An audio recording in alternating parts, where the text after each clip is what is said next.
Hello and welcome to this week's video where we're going to be covering the best players from the LEC this past weekend in the playoffs. That includes, I believe, round 2 and then round 4 for G2 and Fnatic. This is 100% based off of stats, so keep that in mind. And we're going to go through this. The stats are KDA, where assists counts half, CS per minute, kill participation, return on investment, damage divided by gold. Vision efficiency, vision score divided by wards placed. Solo kills, and in the case of the bot lane, 2v2, 2v2 kills, gold difference, and CS difference around the time the first turret falls. Now, for those that didn't skip around or comment down below because you see this board and you say to yourself, holy crap, what is going on here? This board has a bunch of teams that lost. Well, you know, when you have a really small sample size, especially one revolving around player matchups in the 1v1, we have those late game stats. Sorry, not late game, early game stats. It's going to be swayed. And there's a lot of nuance and, frankly, you could argue a bit misleading stats that you could gain from this past week. A lot of strength of schedule stuff and things of that nature, just frankly player matchups. And I'm acknowledging that now. You know, I made the spiel beforehand because I felt like, hey, people are going to skip the spiel and going to look at the board and be like, what the hell is this? And I'm going to mock them in the comment section. But as far as this is concerned, we're going to go over this and talk about it a bit. So in top lane, we have Adam. BDS did well. It's not a surprise that Adam's up there. Did very, very well. First in KP, 79% amongst top laners. Second in return on investment, 1.64. Third in solo kills with 1. Gold difference up 462 on average. I believe that was into, I'm trying to think, who did BDS just play? SK, I believe, because it was, no. It happened yesterday. Giant X. Into the Antonio. The Antonio's not a great player, right? So it's not a big shock that he gapped him and would get great stats. Then we have Mirwin, who played into Kana, and Mirwin's always statistically strong. I think Mirwin is a very good top laner that has a ton of potential. Some people in the Discord believe he doesn't. I believe he has a crazy amount of potential. Just has to round his game out better. But first in CS per minute, 8.6. Second in gold difference, up 760. CS difference, up 29. Third in return on investment, 1.57. Fact of the matter is, he did very well into Kana. And that's what happened. There's no ifs, ands, or buts about that. That's just what happened. Now, as far as other notables are concerned, Kana led in KDA, 2.6. Return on investment, Broken Blade, 1.75. Vision efficiency, irrelevant, 3.66. Solo kills, Broken Blade, he had 5 in 5 games. BB just was bottom half in KDA, KP, and CS per minute, and that pretty much took him out of the top 2. Jungle role, we have Elyoya, who played into Closer. Closer is very low resource. That provides Elyoya an opportunity to look very good statistically in the early game. First in kill participation, 80%. CS difference, up 18. Second in CS per minute, 6.4. Third in gold difference, up 220. After that, you have Yankos, who played into Juhan. Juhan, not heavy resource. Yankos, mixed bag, but in this one, 6.6 CS per minute. That was first. Kill participation, 80% as well.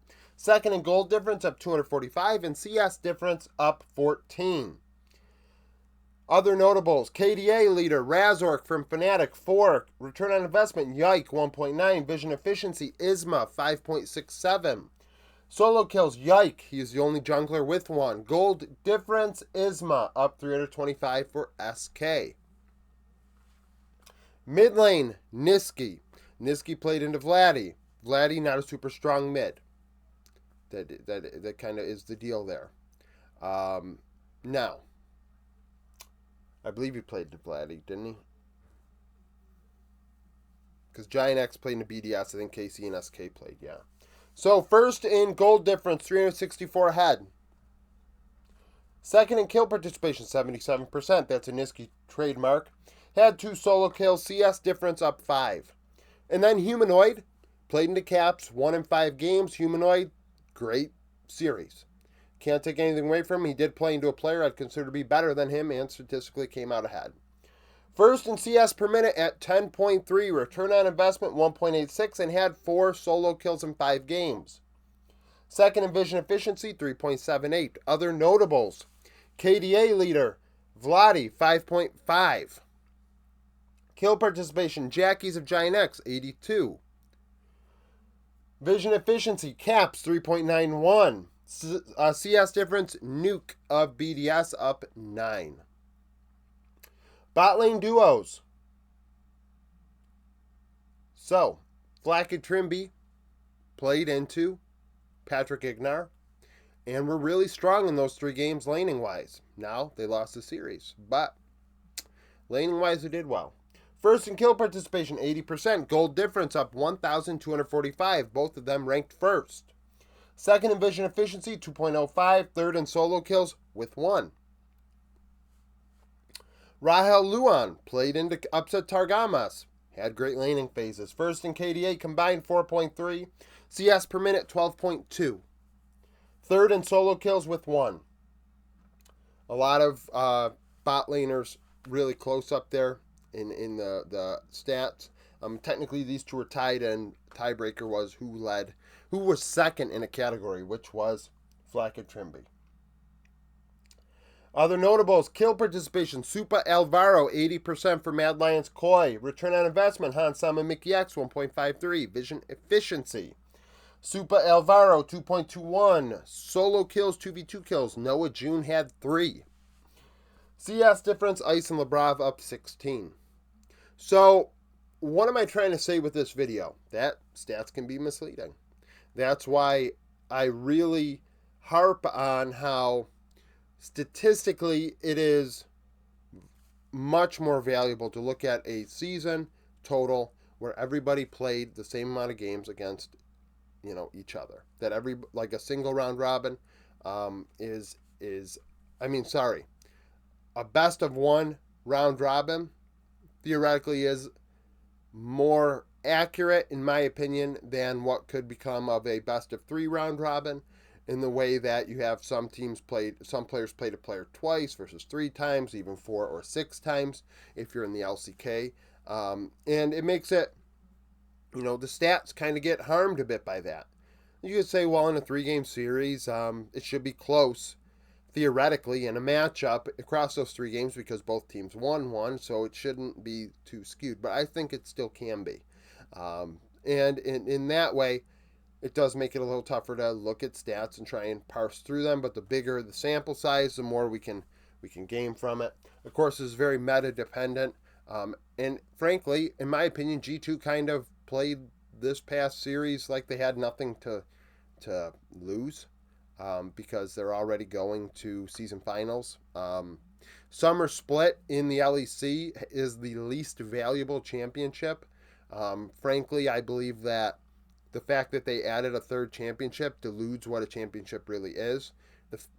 Come on, are we really counting these 3 equal to the 2 that were happening prior in years past? Like, these are not as valuable. There are more to be had. They're easier to obtain because there are more. And then with that, in spring and winter, you're getting a chance to go to MSI. Pretty much guaranteed. If you win, if you win one of the splits, you go to MSI, right? Versus if you win summer, actually all you gain is going to season finals. You could still tank out and not go to Worlds, right? And then not go to international event at all, even though you won summer. Discord, we had a talk yesterday about bragging rights and whether fans of course care, so the team should care because the fans care, but the fans should really look at it like, hey, what does my team have anything to lose here? Maybe they should just glorify scrim it and use that as an opportunity to be better at Worlds or season finals. Use it as scrims because you're going to play these teams again in season finals, and that's when it matters, not now. Because summer doesn't matter as much. For a team like Giant X, a team like KC especially, it does matter tremendously. SK, the same boat. Those teams it really matter to because they need to get to season finals.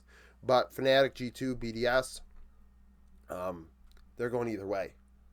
So it's pretty irrelevant what the what the result of that is. They're going to they're going to season finals either way. So like I said early on in this video, I know that this is very skewed and you could argue a little misleading, but it's 100% based off of stats. So either way, it is based off of the best player statistically, and they were the best performing player statistically. It just is what it is with sample size, and we see it with the LCS videos as well. But at least everybody's playing one series, and I acknowledge that it's very matchup based, but that is what it is. So thank you for watching. Thank you for no, that's a different spiel. Thank you for watching. If you like the video, like it, subscribe to the channel for daily League of Legends content. Follow me on Twitter, join the Discord, become a YouTube supporter, and hope to see you again tomorrow.